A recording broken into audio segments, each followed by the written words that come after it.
సిలువలో మరణ పాత్రుడవయ్యున్న నాకై మరణించితివి సిలువలో కరుణ చూపి నీ జీవ మార్గాన నడిపించుమో యేసయ్యా కరుణ చూపి నీ జీవ మార్గాన నడిపించుమో యేసయ్యా ఏడాది దూడలనా వేలాది పొటేళ్ళనా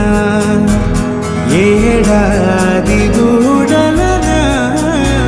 వేలాది పొటేళ్ళనా నీవు చేసిన ఉపకారములకు నేనేమి చెల్లింతును